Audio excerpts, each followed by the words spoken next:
যদি হজের জায়গায় যেতে পারতাম তাহলে আমার জন্য মনে হতো আমি মরেও শান্তি পেতাম। বাংলা ভাষাভাষীর মানুষ যেখানেই আছে, বয়স্ক মানুষ, আমার বাবার সমতুল্য, আমি তাদেরকে সকলকে বাবা সম্বোধন করি। বিকাশে কিছু টাকা পাঠানো হয়েছে, পাসপোর্ট যেহেতু কোনো আর নেই, পাসপোর্টটা তো আগে করতে হবে।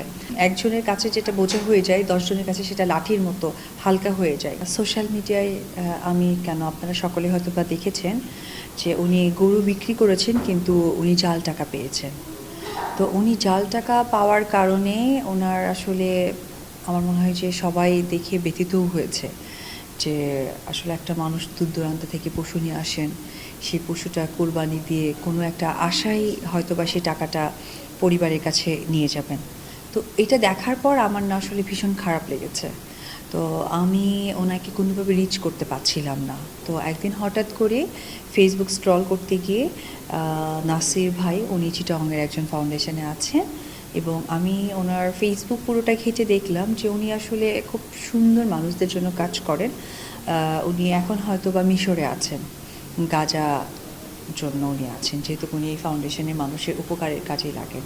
তো আমি ওনাকে ফেসবুকে আসলে নক দিলাম যে আসসালামু আলাইকুম ভাইয়া, আমি চিত্রনায়িকা অপু বিশ্বাস। আমি আসলে একটা ভিডিও ফুটেজ দেখলাম যে গরু বিক্রেতাকে আপনি পেয়েছেন, লিস্ট করতে পেরেছেন। তো আমি আসলে ওনার সাথে যোগাযোগ করতে চাই, সে বিষয়ে আপনার একটু সহযোগিতা চাই।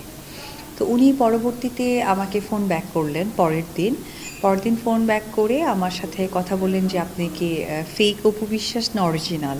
আমি বললাম যে না, আমি অরিজিনালি অপু বিশ্বাস বলছি। তো বলছে যাক আলহামদুলিল্লাহ, জি আপা বলেন। তখন আমি বললাম যে ভাইয়া দিস অ্যান্ড দিস, আমি ওনার সাথে সহযোগিতা করতে চাই। তখন উনি আমাকে বললেন যে ওনার গরুর যে বিক্রয় করার যে টাকাটা, সেটা অলমোস্ট সে পেয়ে গিয়েছে। তো এখন সেক্ষেত্রে কি করা যায়? আমি বললাম ভাইয়া তাহলে আপনি একটা কাজ করেন, যদি উনি ক্যাশ টাকা চাই তখন আমি একটা অ্যামাউন্ট বলে দিয়েছি, আর তাছাড়া উনি যদি কিছু করতে চান সেই বিষয়ে আমি ওনাকে সাপোর্ট করতে চাই। যদি উনি হজে যেতে চান বা উনি কোনো কিছু কাজ করতে চান, তো সেক্ষেত্রে আমার লোক গিয়ে ওনাকে সেই সাপোর্টটা করে দেবে ফুলফিল।